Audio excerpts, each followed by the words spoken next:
So mapagpalang araw sa atin mga idol. So naway gabayan tayo ng poong lumikha sa araw na ito sa ating gagawing charity o ride for a cause. So naway gabayan po ang ating mga iminimbitahan na mga riders na nagmula sa iba't ibang lugar o bayan. So kami ay may charity ngayong araw na ito. Nagaganapin dito sa Barangay Sara, bayan ng San Luis. So sa lahat ng sumuporta o tumulong sa amin na mga riders, kami ay nagpapasalamat sa inyong lahat at kami ay inyong sinuportahan sa aming ginawang Ride for a Cause sa araw na ito.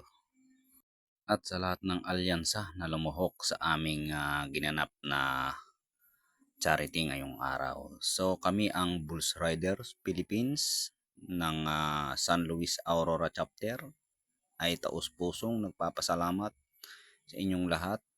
Naway ipagpatuloy natin ang pagtulong natin sa kapwa at lubos nating ibigay ang lahat ng ating makakaya.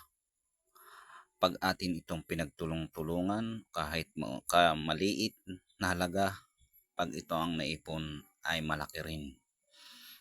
At sana'y dalangin ko sa may kapal na way gabayan tayo tulungan sa mga gantong gawain at sa pagtulong sa kapwa. So napakasarap damhin na tumulong tayo sa ating kapwa, lalo na sa may mga karamdaman o mga sakuna na nagdaraan. So kami ay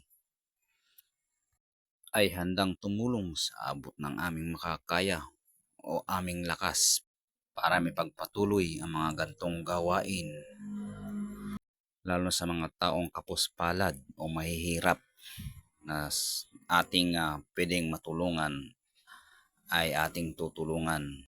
Hanggat sa abot ng aming makakaya, kami ay tutulong ng mga riders.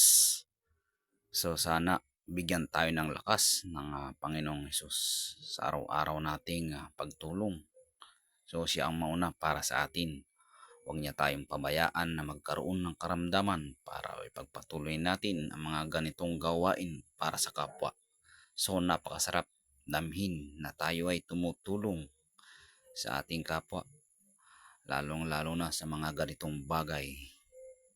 At sana'y pagpalain niya tayo sa ating araw-araw nating pagtulong o charity sa iba't ibang bayan dito sa ating sa Aurora o sa ibang bayan pa man, at sa lahat na nag-i-invite sa atin, naway gabayan tayo. So sa lahat, kami ay nagpapasalamat. Muli, ako ay nagpapasalamat sa lahat ng tumulong na mga riders. So sana ay patnubayan kayo ng poong lumika sa inyong pagbiyahe ngayong araw.